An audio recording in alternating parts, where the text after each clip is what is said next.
So today we're going to talk about like 7 priorities, 7 daily like running priorities that you should kind of be focused on. You know, what I'm finding to be a very prominent need in terms of real estate agent training is, what do I do today? Like, what do I do today to make money? Like, what, or better yet, what should I be doing today? Okay, it's Monday. What do I need to be doing on Mondays? So real estate agents, for the most part, need just a lot of guidance. And I have the perfect week schedule that I teach on Jasonville University. So that's one option to help you get a roadmap to success. But I came across this list of 7, and I've doctored it up a little bit in my lingo from an Inman News article. And I'm going to go through those with you today and see if some things click, okay? And then we may be able to expose some other training needs that you may have. But first and foremost, I have up here, stop practicing on paychecks. So this is a new rant that I'm on right now. And what this means is that real estate agents are notoriously horrible at preparation. And I'm finding, agents I'm talking to are like, oh, I spent 3 hours on this. I spent the entire weekend on this. And the thought that goes through my mind is, why? Like, why did you do that? Why did you spend so much time focusing on something that is not dollar productive, something that you could bring in here and we could solve together in a fraction of the time, right? But, so we've got these 2 questions. Let's go over these 2 questions real quick. Why and what, okay? So I said the first thought that runs through my mind is, why did this particular agent spend this much time on something that's not dollar productive? And then when I talk about the dollar productive activities and those aren't getting done, then my question goes to what's getting in the way? And the answer is found in that. They're focused on the wrong things.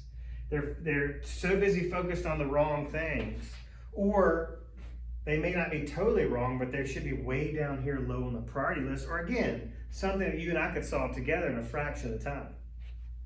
And in some cases, you might bring it to me and say, hey, should I be focused on this? And I'm like, you will never need that. Like, put that away forever. So my point is here is, let's say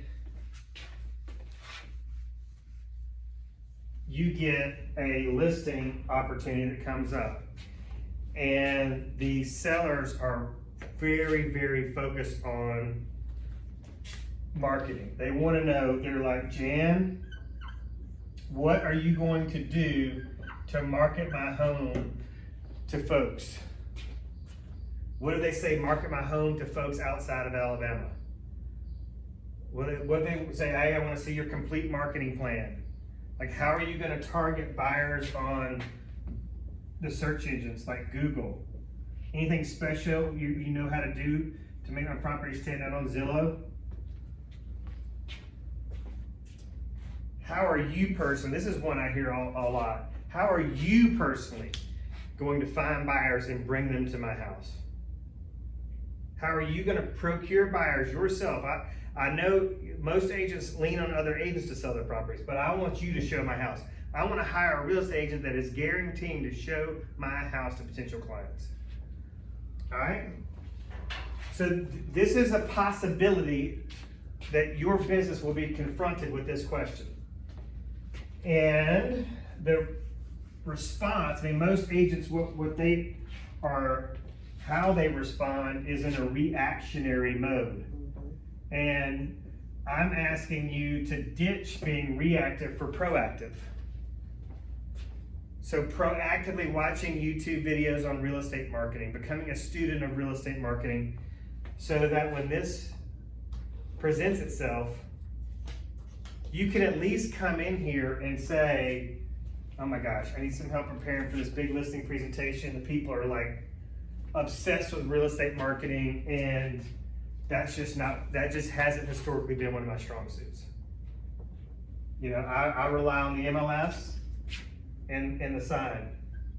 And according to these sellers, and let's just say for the sake of argument, I would be missing out if I didn't put some kind of dollar value on it. So let's just say there's $30,000 in commission on the line. And you lose this opportunity because you have not been proactive. You haven't been a proactive learner. And that's why learn is that first word up there in our core values. So my message here is prepare for the paychecks and stop practicing on them or during an opportunity. It's like a golfer going to hit 1,000 range balls after being disqualified from a tournament for not making the cut. So just be very mindful of this. Are you practicing on paychecks? And that could even mean just going to a listing appointment and basically at the bottom level here, the introductory level here, that means just going into a listing appointment or a buyer consultation for that matter, unprepared. Unprepared. And not doing the things you need to be doing, studying the MLS, studying the data, the trends, just reviewing all the research that the MLS does for us and the Alabama Center for Real Estate does for us. Not watching YouTube videos, not listening to podcasts, just not trying to make yourself a better salesperson.